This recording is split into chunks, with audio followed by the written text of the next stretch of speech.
قدیم روم کی سینٹ اور جدید پاکستان کی سینٹ۔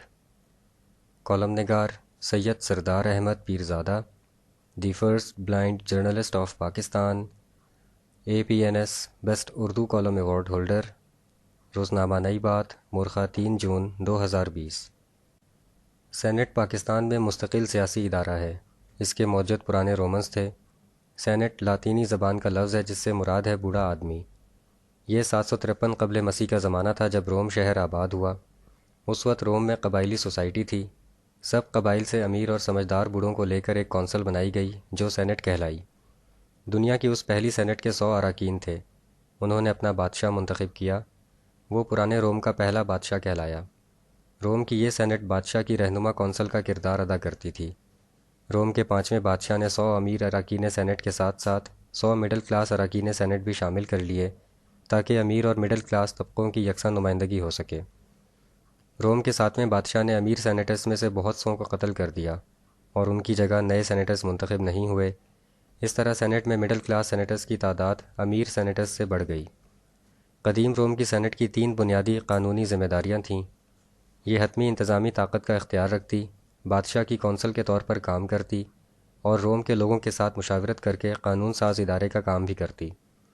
قدیم روم کی سینٹ اپنی مذہبی حدود کے اندر رہتی۔ مثلاً ہر اجلاس سے پہلے دیوتا کو خوش کرنے کے لیے قربانی دی جاتی، مذہبی طریقوں سے اپنے فیصلوں کے لیے دیوتاؤں کی رائے معلوم کی جاتی اور سینٹ کا اجلاس عموماً صبح صادق کے وقت شروع ہوتا۔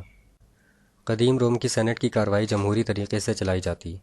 مثلاً کوئی بھی بل پاس ہونے سے پہلے وکیل جمہور کی طرف سے ویٹو ہو سکتا تھا۔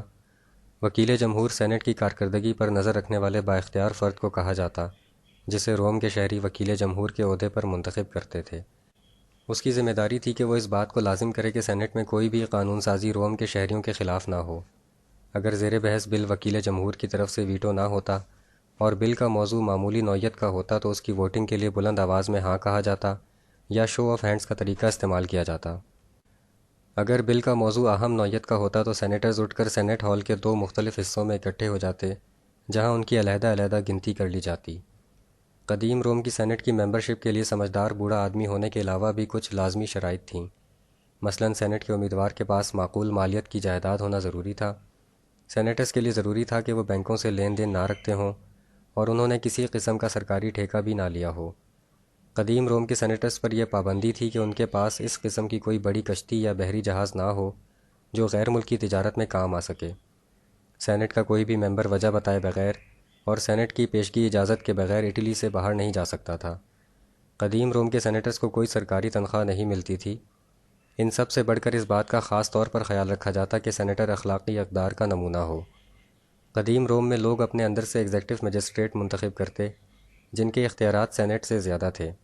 ان ایگزیکٹو مجسٹریٹوں کا کام سینٹ کے معاملات پر چیک رکھنا تھا۔ گویا قدیم روم کی سینٹ پر شہری وکیل جمہور اور ایگزیکٹو مجسٹریٹوں کے ذریعے دوہری نگرانی رکھتے تھے۔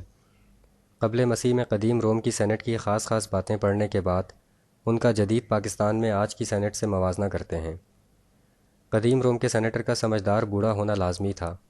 پاکستان میں سینیٹر کے لیے کم سے کم عمر کی شرط ہے، مگر سمجھداری یعنی فہم و فراست کے بارے میں کوئی شرط نہیں ہے۔ قدیم روم میں سینیٹرز کے لیے معقول مالیت کی جائیداد رکھنا اس لیے ضروری تھا کہ مستحکم مالی حیثیت کے باعث ان کے ذہنوں میں مال و دولت کا لالچ نہ ہو۔ پاکستان کی سینٹ میں منتخب ہونے کے لیے کروڑوں روپے کی بولیاں لگنے کا الزام ہے۔ کروڑوں روپے خرچ کرنے والے کتنے کروڑ کمانے کا ارادہ رکھتے ہوں گے، اس کا اندازہ کیا جا سکتا ہے۔ قدیم روم کے سینیٹرز کو سرکاری ٹھیکوں، بینکوں سے لین دین اور غیر ملکی تجارت میں کام آنے والے بحری جہاز رکھنے کی ممانعت تھی۔ وجہ صاف ظاہر تھی کہ سینیٹر بننے کے بعد ان کا دھیان مالی لین دین میں نہ ہو اور غیر ملکی تجارت سے ان کے تعلقات غیر ملکیوں سے براہ راست نہ ہو جائیں۔ غیر ملکیوں سے براہ راست ذاتی تعلق کی صورت میں وطن سے غداری کا امکان ہوتا ہے۔ پاکستان میں ناجائز ٹھیکے یا مالی لین دین تو ایک طرف، یہاں کے پارلیمانی ممبران کو سرکاری طور پر ترقیاتی فنڈز کے نام پر شوگر کوٹڈ رشوت دی جاتی ہے تاکہ لوگ حکومت کے احسان مند ہوں۔ غیر ملکیوں سے براہ راست ذاتی تعلق اکثر پاکستانی پارلیمنٹیرینز کا فخریہ کارنامہ سمجھا جاتا ہے۔ یہاں کے بہت سے ممبران ایسے ہیں جن کے کاروبار غیر ملکوں میں ہیں۔ قدیم روم میں کوئی سینیٹر پیشگی اجازت اور معقول وجہ کے بغیر اٹلی سے باہر نہیں جا سکتا تھا۔ اس کی وجہ یہ تھی کہ سینیٹرز زیادہ سے زیادہ اپنے ملک میں رہ کر اپنی ذمہ داریاں نبھائیں۔ پاکستان میں غیر ملکی دوروں کے لیے چھوٹے سے چھوٹے بہانے کو بھی استعمال میں لایا جاتا ہے۔ قدیم روم کے سینیٹرز سرکار سے کوئی تنخواہ نہیں لیتے تھے۔